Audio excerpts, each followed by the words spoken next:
Bonjour à tous et bienvenue sur une nouvelle vidéo de Tesla France 89. Aujourd'hui, on va faire une vidéo que ça faisait un moment que j'avais pas édité, la Tesla News. Donc en fait, c'est une vidéo dans laquelle je regroupe un peu toutes les infos qu'on a récoltées sur les réseaux sociaux et sur Internet concernant la marque Tesla. Donc restez avec nous si ça vous intéresse. À tout de suite.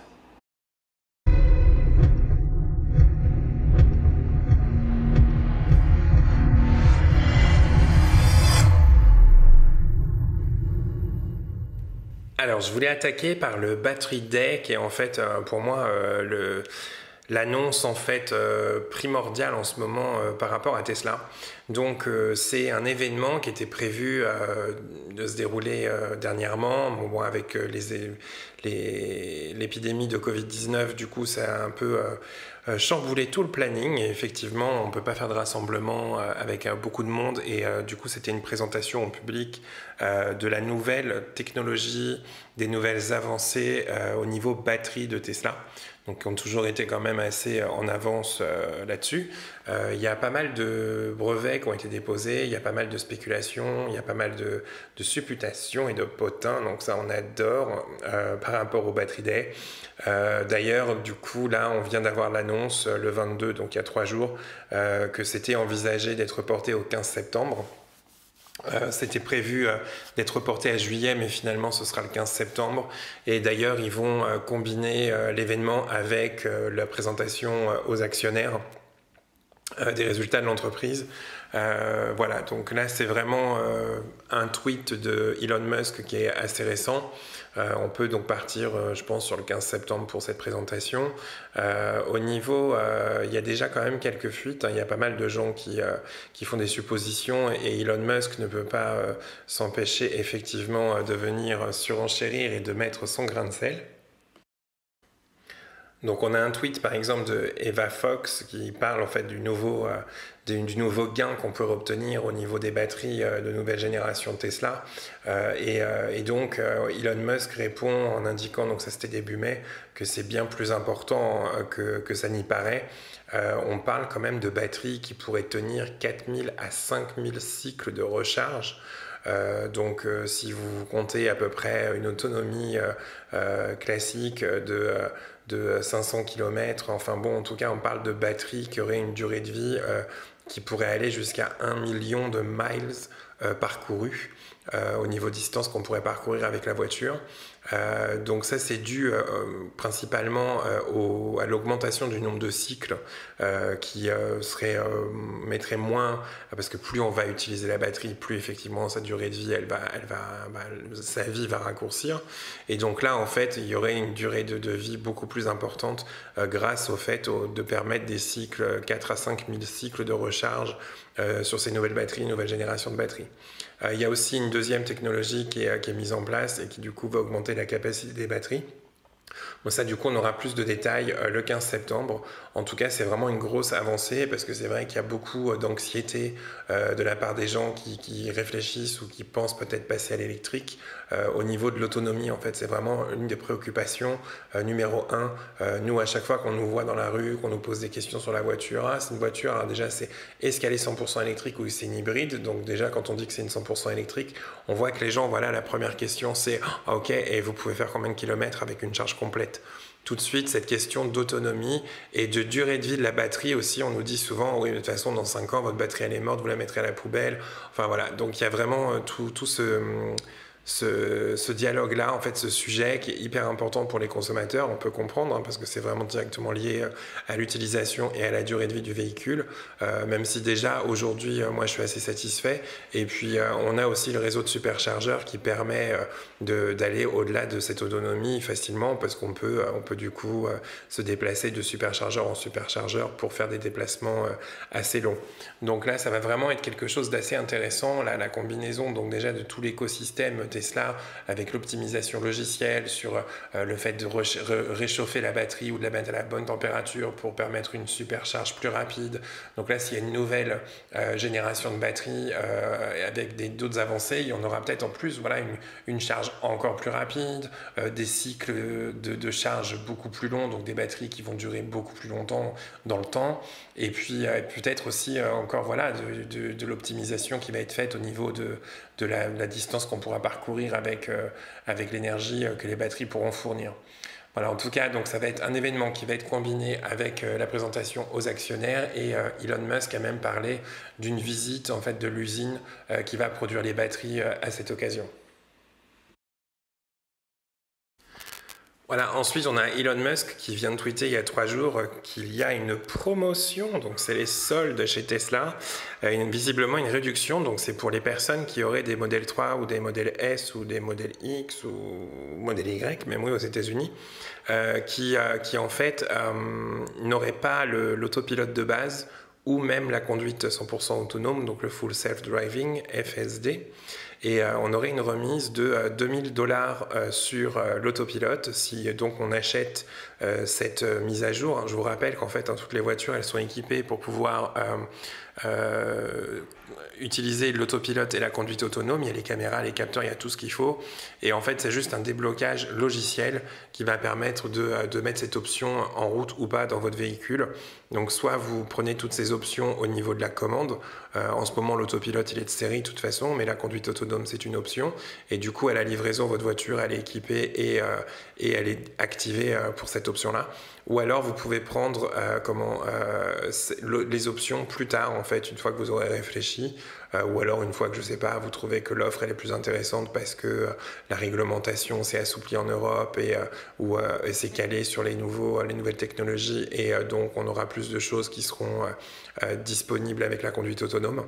Là en tout cas Elon Musk donc indique que si on va dans l'application Tesla et qu'on est connecté sur notre voiture, on a donc des possibilités d'acheter des options. Donc par exemple si vous n'avez pas le modèle performance, vous pouvez acheter pour débloquer pour aller plus vite et avoir l'accélération boost ils appellent ça, mais on peut du coup aussi prendre l'autopilote ou le full self-driving si ce n'était pas déjà le cas, et on a une remise en ce moment donc jusqu'au 1er juillet de $2000 sur l'autopilote et $1000 sur le full self-driving.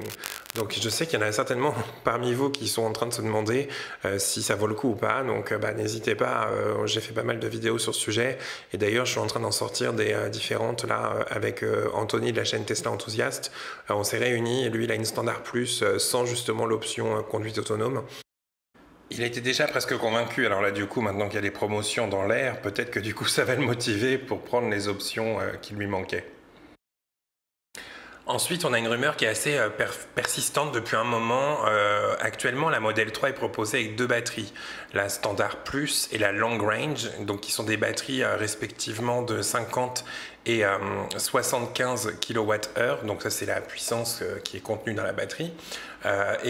Donc, on entend de temps en temps, ça fait un moment que ça dure, qu'il y aurait une batterie de 100 kWh qui serait sous le coude chez Tesla, et qui viendrait en fait compléter le catalogue de la Model 3 et de la Model Y, qui seraient donc des véhicules avec des batteries de 100 kWh, et donc évidemment avec une autonomie beaucoup plus grande. Et voilà, donc ça c'est des rumeurs qu'on entend depuis un moment, et là sur Twitter on a carrément eu une réaction de la part de Elon Musk qui dit que c'est pas prévu pour la Model 3, et d'ailleurs ni pour la Model Y non plus. Alors pour le coup, c'est vrai que ça aurait été cool d'avoir une batterie plus grosse et de pouvoir justement opter pour, évidemment, en moyennant en finance, pour une autonomie plus longue. Maintenant, je pense que voilà, il faut attendre le Battery Day qui va avoir lieu donc normalement le 15 septembre. On aura peut-être plus d'informations qui d'ailleurs nous feront comprendre que finalement 100 kWh, c'est vraiment pas nécessaire du tout si vraiment la nouvelle technologie au niveau batterie permet déjà d'augmenter considérablement l'autonomie, la durée de vie de la voiture. Voilà, donc on a vraiment une réaction là directe, et je pense qu'on peut dire que cette rumeur est donc maintenant définitivement enterrée. Alors ensuite, et pour finir, je voulais juste faire un petit dernier point sur le cours de l'action qui est remonté à 967,18 dollars dernièrement, vous voyez, au 25 juin, donc c'est le jour où je suis en train de créer cette vidéo. C'est vraiment surprenant, enfin honnêtement pour ma part. Le cours de l'action était à presque 900 dollars au mois de février et beaucoup de gens disaient que c'était peut-être un peu surestimé. D'ailleurs, j'avais fait à l'époque un Tesla News où j'en parlais aussi. Où voilà, est-ce que c'était vraiment représentatif de la valeur de la marque, en tout cas de l'engouement? Oui, à l'époque, il y avait les livraisons des premiers modèles Y qui arrivaient bien avant la date prévue, alors que tout le monde disait que Tesla tiendrait jamais son calendrier. Donc c'est sûr que c'était une bonne surprise et du coup, ça expliquait un peu la flambée du truc. Il y avait eu le lancement aussi du modèle Cybertruck un mois avant, qui avait déjà quand même fait pas mal monter l'action, sachant qu'il y avait eu beaucoup de précommandes, malgré donc un design discutable, hein, chacun ses opinions là-dessus. Là, en tout cas, l'action avait dégringolé, comme tout le monde, avec l'apparition du Covid fin février, début mars. Voilà, Tesla a fermé ses usines, arrêté la production. Ils ont mis plein de choses en place pour faire des livraisons à domicile, pour qu'il n'y ait plus les service centers qui soient ouverts.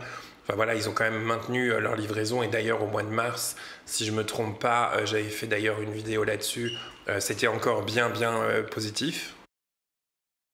Et puis là, tranquillement, on assiste à nouveau donc à une reprise. Hein, depuis le mois d'avril, le cours de l'action ne fait que remonter et on vient d'atteindre donc 967 dollars, pardon, excusez-moi.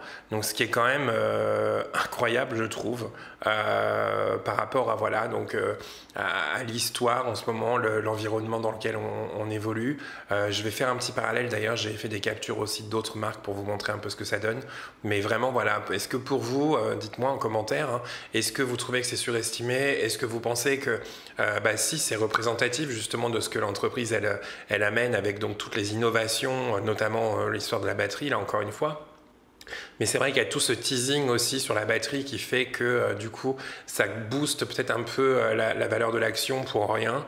On verra donc si effectivement les annonces sont aussi intéressantes que ce que ça a l'air de promettre en fait. On a aussi eu une annonce qui a été faite, c'est peut-être un peu passé inaperçu, sur la Gigafactory de Berlin, donc qui doit ouvrir en Allemagne. Donc c'est l'usine Tesla où seront produites les voitures qui seront livrées en Europe. Donc actuellement, hein, les voitures, elles viennent des États-Unis. Donc là, du coup, Tesla a décidé de construire une usine en Europe. Pendant un moment, il y avait eu une compétition, d'ailleurs, entre la France et l'Allemagne pour être le pays à héberger cette nouvelle usine. Et donc, c'est en Allemagne que ça va se passer. Il y avait eu quelques rumeurs par rapport justement au Covid, par rapport à plein de choses, qui auraient du retard sur les travaux. Et finalement, non, pas du tout. Donc, encore une fois, ça a l'air d'être un projet qui est mené avec une poigne de fer, bon, je ne sais pas comment on dit exactement, mais en tout cas, voilà, quoi, c'est quelque chose qui colle bien, et je pense qu'on verra le 15 septembre ce que ça va donner au niveau de la présentation des actionnaires, des résultats de l'entreprise, mais c'est quand même assez encourageant tout ça. Voilà, pour vous montrer un peu le parallèle, j'ai regardé le cours de l'action Ford, donc toujours pareil, hein, sur un an, et on voit vraiment le cours qui s'est cassé la figure, et puis qui est remonté un peu depuis, on va dire, le mois d'avril, mais pas autant, à pas retrouver la forme autant qu'avant le Covid. On a la même chose donc chez Toyota avec l'action qui est remontée un petit peu, sachant qu'en plus au Japon ils ont quand même vécu la crise du Covid bien plus tôt que nous, et on a quand même la même courbe avec à peu près les mêmes dates pour l'effet sur le cours de l'action. Et puis pour terminer, juste je voulais montrer aussi BMW, voilà. Oh, je ne savais pas que ça voulait dire tout ça, BM et W, comme ça moi je l'aurais vu. Et on a exactement la même chose que chez Toyota et Ford en fait, avec donc un cours d'action qui a remonté depuis le début de la crise du Covid, mais pas à la valeur initiale comme Tesla. Et puis dernière news, pour finir sur une touche d'humour, apparemment Tesla France 89 va bientôt avoir 1 million d'abonnés, donc abonnez-vous avant que ça devienne payant et qu'il y ait une chauve-souris enragée qui vienne frapper chez vous pour venir vous mordre et vous tuer, on sait jamais, donc abonnez-vous, on sait jamais. Allez, à bientôt, salut.